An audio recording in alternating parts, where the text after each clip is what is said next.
For the 7 days since my arrival, the name Roxas and the number 13 were all I had.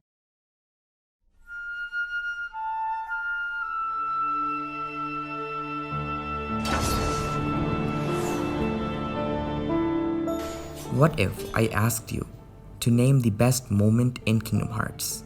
The one most iconic, the one where the very essence of Kingdom Hearts seeps through every frame. I can hazard a few guesses of the answer you might have. Sora's sacrifice in Kingdom Hearts 1, Kingdom Hearts 2's ending, Kingdom Hearts 3's secret episodes, blank points in Birth by Sleep are all certainly suitable candidates for that spot. Even if you have something completely else in mind, I don't doubt for a second that it's no less great than the one I'd like to talk about. And that is the conversations between Roxas and Namine in the Kingdom Hearts 2 prologue. To some of you, that might seem odd. It doesn't have a turning point in the story like Sora becoming heartless or a fateful encounter with Roxas or Yuzora. But to me, this cutscene feels as if it represents the crux of the themes of Kingdom Hearts, embodies what KH is as a series. At its core, Kingdom Hearts is a story about the heart. It preaches that the heart of a person can persist even if they are deemed worthless, insignificant. The heart can be strong enough to overcome being told something as egregious as they are a tool, that they have no right to exist. As cheesy as these may sound to a 7-year-old at the time of me first playing this, these messages were profound. And I am not ashamed to admit that growing up with the series, I have held this notion near and dear to my heart ever since.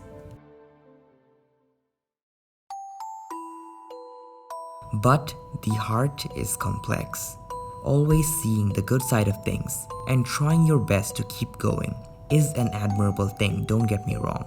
But quite frankly, it's stupid to think that it's that easy. The fact that the heart can always have that amount of strength is unreasonable and unrealistic.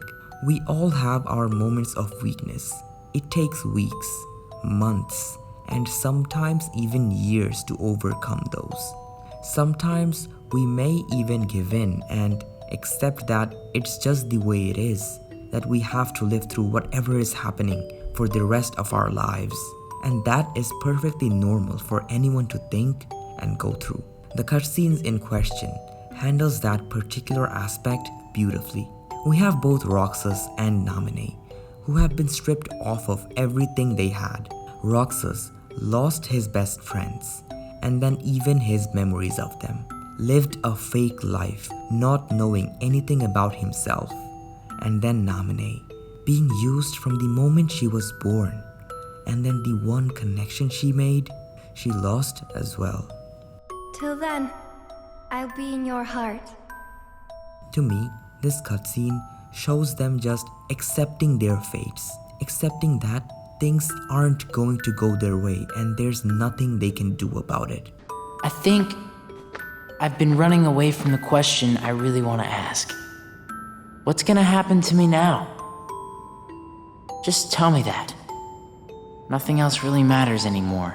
I'm not even sure there's a right way for me to use it. I can't help you there. They aren't screaming at each other that everything will be okay when you feel like everything around you is crumbling. Seeing an overly positive person can make you feel even worse. At a time like this, you want someone to listen to you, not lecture you on how you can go through it. Let me paint a scenario for you. Imagine someone close to you is suffering from an incurable disease, a terminal illness. You and they both know that they don't have much time left, knowing that they have no future, nothing to look forward to, no light to cling on to. They have given up on everything in life. When someone is facing a situation like this, is saying everything will be alright really the right thing to do? Is you acting like they can get through this if they just believe enough really the right thing to do? Everything won't be alright.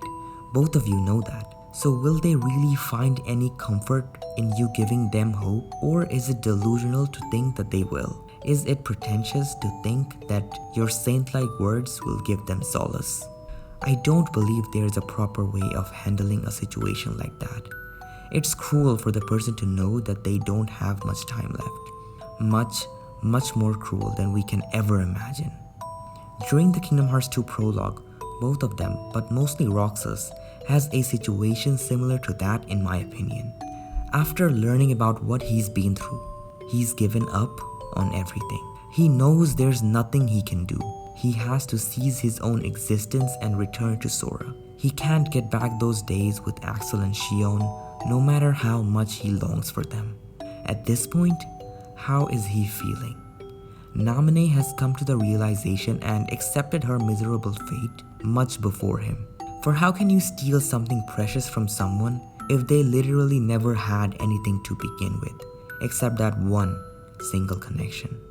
But everything hit Roxas almost instantly, so how can she comfort him? She is probably the only person who can empathize with him, but still, even if both of them know their fate, know what will become of them, know what will be left of them, what do they do? This scene is like a conduit through which numerous future events are given life to. The down-to-earth, grounded, and real feelings portrayed in this scene acts as the stepping stone for their eventual revelations. The point is that this conversation allows scenes like this. Xemnas says me and Xion are connected to each other through Sora. I don't even know a Sora. Sora? Enough about Sora! To make an impact during scenes like this. Sora.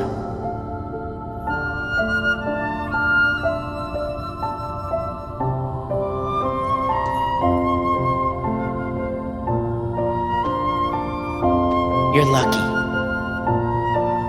Looks like my summer vacation is over. It acts as the foundation of Roxas' acceptance of his fate, thus entrusting his goal to him.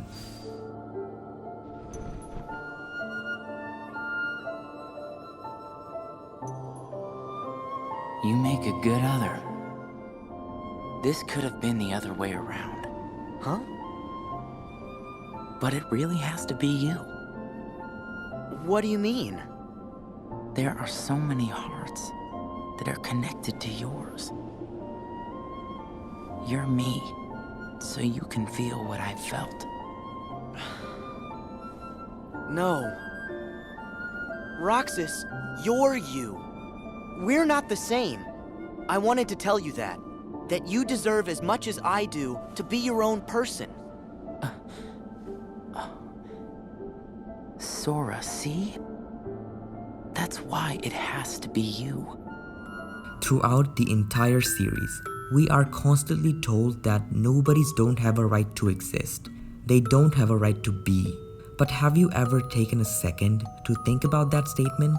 Feeling like you're oppressed from birth, people denying your existence, saying you're an anomaly, an aberrant of nature. At least I never thought of it beyond just being a claim to sound cool. So I always rooted for them, that yeah, they do have a right. I never felt the severity of that claim. But here, Roxas does. Just tell me that. Nothing else really matters anymore. Through the voice acting, the somber atmosphere, in a place of nothing but the shadows of him, he's given up. He believes that he shouldn't exist. There is no need for him to exist. Despite living a fake life since birth, Roxas learned a lot in that fake life. He learned empathy. He learned friendship, love, anger, sadness. And we watched him grow from that empty husk to an actual human being. A human that loses all of what he learned and desperately wants it back. We want it back. He knew he could. He knew he had the strength to, and it isn't like he didn't try. I'm freeing Kingdom Hearts, and I'm going to find Sora. I want Xion back. I want my life back! He put his heart out, trying to get back those uninteresting, mundane sunsets of utter bliss, those lazy afternoons with them.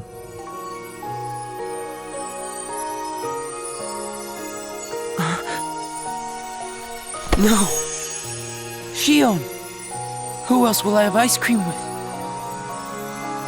People meme on this line from Roxas, but can you now see his perspective? The only thing important for him was those ephemeral moments with them beneath the canopy of the auburn skies of Twilight Town, eating some sea salt ice cream as the bell of the clock tower echoes. He cherished these moments more than anything, and he wanted to make these fleeting moments of bliss an eternity. Say, what if we all just took off? What? If we ran, I bet we could always be together. But we have nowhere to run. But you will not get what you want through indomitable spirit and willpower alone. That's just a simple, undeniable fact of life. And it's at this point, Roxas, while remembers what it means to live, also finds out that his life is meaningless. The endless days of not knowing who he is, what he's doing, what his purpose is, just being used, everything, just meaningless, fully reflecting the palpable hypocrisy of his being.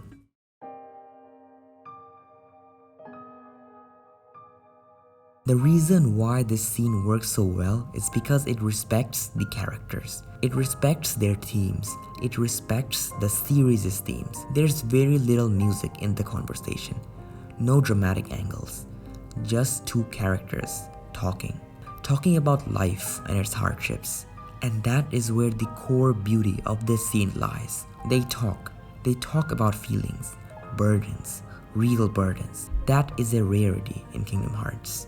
Rarely do people just talk about their feelings.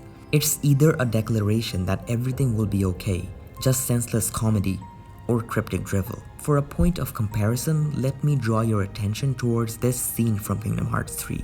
Now before you turn the comment section into a seething hellfire, let's look at what this scene really is. Sora, who puts his friends above all else, loses literally everyone close to him.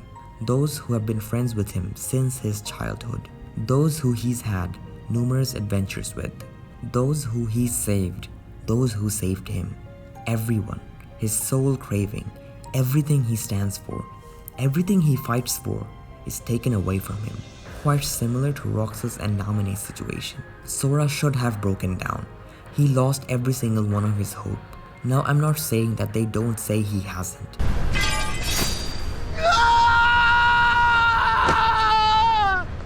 But when all it takes is one sentence from Riku to dispel every shroud of loss from his heart, it's quite difficult to empathize with him. Sora, you don't believe that. I know you don't. You don't believe that? What? What is that even supposed to mean? How the hell is that supposed to console a friend who has lost all he held dear? Exactly. Believe. I thought it was all over for me. But a friend of mine looked me in the eye and said, "You don't believe that." You could say that Sora's character is just that. Always positive. Always being the light. If you interpret Sora's character that way, then who am I to change your perception of him? But for me, I think of his heart just like a diamond. If his heart is as strong, if it is just an intense compression of willpower, through compassion for his friends, just how a diamond is an immense compression of carbon, then just like a diamond, that nigh impossible amount of toughness can also crack when done with the intention of breaking. Just as how diamonds can break by hitting at it from a precise angle, or for Sora's case, taking away the exact thing that made it so strong, then its pieces will undoubtedly shatter into oblivion. Or you can think of it as if you take away the very thing whose condensation made his heart an impregnable will, the bedrock of his motivations. He will lose the foothold he had on life. He will lose his cornerstone of hope, for it was the very foundation of his being. The one who shines the brightest should also be the one who struggles the most when he's thrown into the abyss, where no light can leak. I absolutely refuse to acknowledge that this one sentence is enough to bring Sora back to his senses, when the severity of his loss is so intense. All my strength came from them. It gave me all of it. Alone? I'm worthless. The only thing this scene was able to do was add shock value. It was not a show of loss for Sora. It would have been if they actually took the time to let Sora converse with his loved ones about life, loss, hardships, connect with their life, learn about them, whether it be through illusions or dreams or whatever. But nope, all we got was "you don't believe that" and some whatever dream diving thing to bring them back. This is just nonsensical fantasizing of what could potentially be a series defining moment, what could really nail in on what it means to have a heart. But nope, it's as if it's mocking the earnest depiction of human emotions and feelings that the series had before in that scene. As if it's the literal opposite of the term show don't tell. We are only told that Sora and everyone else is suffering, but none of their actions ever reflect upon that notion for me.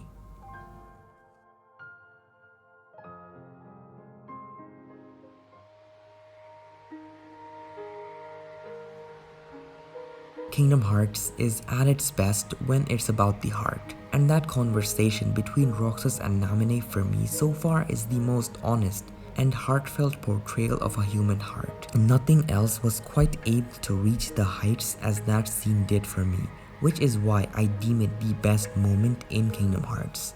I am not calling it perfect by any means. It is just the most Kingdom Hearts to me.